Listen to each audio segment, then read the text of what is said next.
ஓம் சாந்தி. B.K. Surajbhai அவர்களின் தாரணை வகுப்பு, ஜூலை 11, 2024. யோகி வாழ்க்கை என்பது அனைத்திலும் உயர்ந்த வாழ்க்கையாகும்.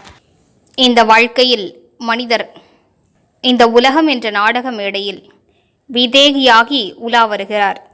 அவர் அனைத்தையும் பார்த்தாலும் எதன் தாக்கத்திலும் வருவதில்லை.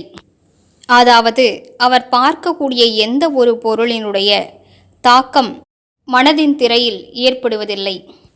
அவர் கர்மங்களை செய்கிறார், ஆனால் விலகியவராகவும் அன்பானவராகவும் இருந்து செய்கிறார். அவரும் உறவுகளை பராமரிக்கிறார், ஆனால் ஆன்மீக உள்ளுணர்வோடு பராமரிக்கிறார். வள்ளலாகிய தந்தையின் நினைவில் நிலைத்திருக்கிறார். எனவே நல்ல யோகி வாழ்க்கையானது ஒரு நல்ல யோகியின் அடையாளமாகும். இவ்வுலகில் பலரும் தன்னை யோகி என்று கூறிக்கொள்கிறார்கள். அவர்கள் தியானமும் செய்கிறார்கள், ஆனால் அவர்களது வாழ்க்கை முறை யோகி வாழ்க்கை முறையாக இருப்பதில்லை. அவர்களால் இனிமையானவர்களாக இருக்க முடிவதில்லை. அவர்களது வார்த்தைகள் பிறருக்கு சுகமளிப்பதாக இல்லை. அவர்களது பார்வை உயர்ந்ததாக இருப்பதில்லை. அவர்களுக்கு தீவிரமான ஆசைகள் இருக்கின்றன. எந்த எதிர்பார்ப்புகளுமின்றி அவர்களால் சேவை செய்ய முடிவதில்லை. அவர்களால் மாசற்றவராகவும் ஆக முடிவதில்லை. கீதையில் கூறப்பட்டிருக்கிறது, ஒரு யோகியானவர் ஞானிகளை விட உயர்ந்தவர், தபஸ்விகளை விட உயர்ந்தவர். யோகத்தில் நாம் பாபாவுக்கு அருகாமையில் இருக்கிறோம். ஞான சூரியனுக்கு அருகாமையில் இருப்பதை நினைவு செய்யுங்கள். மனிதர்கள் யாருக்கு அருகாமையில் இருக்கிறார்களோ அவரது அனைத்து விசேஷ தன்மைகளும் இவரிடமும் வந்துவிடுகின்றன. அவர் அமைதி கடல் ஆவார்.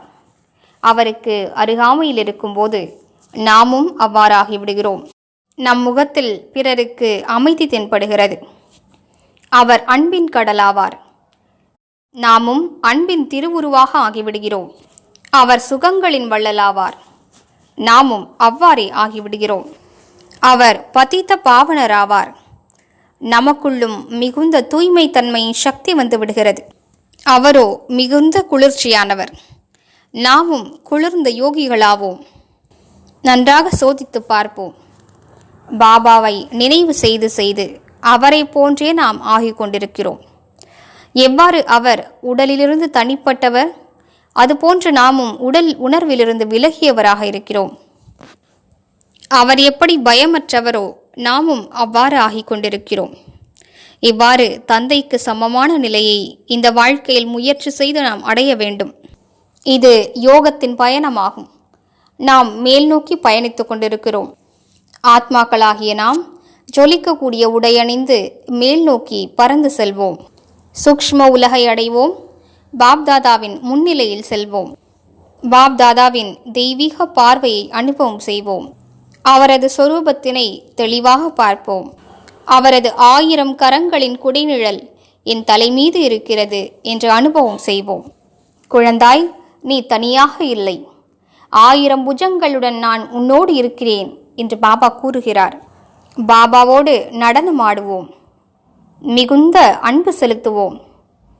அவரை அணைத்து கொள்வோம்.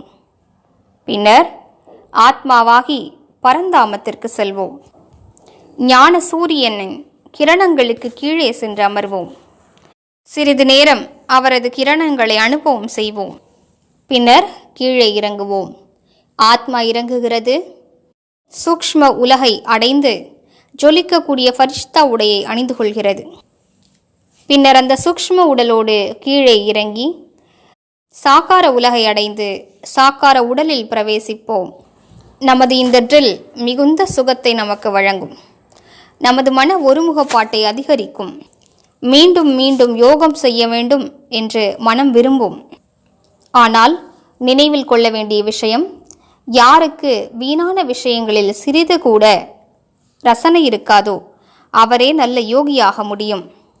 வீணானவற்றை கேட்பது, வீணானவற்றை பார்ப்பது, வீணானவற்றை பேசுவது, வீணான விஷயங்களை சிந்தித்து கொண்டிருப்பது, இவற்றில் நமது விலை மதிக்க முடியாத நேரம் விரயமாகிக் கொண்டு இருக்கவில்லை தானே என்பதை சோதித்து பார்த்து மாற்றம் கொண்டு வருவோம். ஓம் சாந்தி.